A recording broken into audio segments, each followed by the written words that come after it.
تخيلي إن حد في البيت اتجرح فجأة وانتي مش لاقية حتى بلاستر. صندوق الإسعافات الأولية ممكن يكون الفرق بين موقف بسيط وكارثة.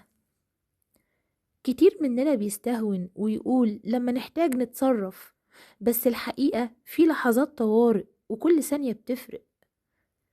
صندوق الإسعافات الأولية بيساعدك تتصرفي بسرعة وتمنعي الإصابة تسوء وتقللي الألم، وأحيانا تنقذي بيه حياة.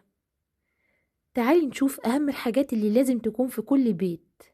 أولا، شاش معقم ولاصق جروح وقطن ولاصق طبي. أما الأساس بقى لأي جرح أو خدش هو الكحول أو البتادين أو أي مطهر عشان ننظف الجرح ونمنع العدوى. طيب إيه الأدوات المهمة اللي لازم تكون موجودة عندنا؟ مقص صغير وملقاط عشان لو في شوكة دخلت الجلد، وترمومتر لقياس الحرارة.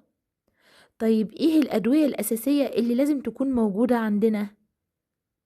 لازم يكون موجود مسكن ألم خفيف وخافض للحرارة ومرهم للحروق وعلاج للحساسية.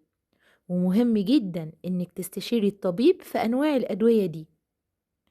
في حاجات بقى ناس كتير بتنساها، وهي أرقام الطوارئ وكمادات باردة أو حتى أكياس تلج.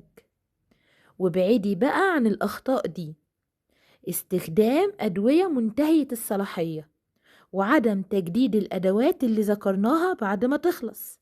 وخلي بالك، صندوق الإسعافات الأولية مش رفاهية، ده أمان ليكي ولأولادك. روحي دلوقتي اطمني على بيتك وشوفي عندك ايه، واكتبيلي في التعليقات ايه الحاجة اللي ناقصة عندك. وما تنسيش تعملي لايك واشتراك عشان توصلك مني كل النصايح المهمة.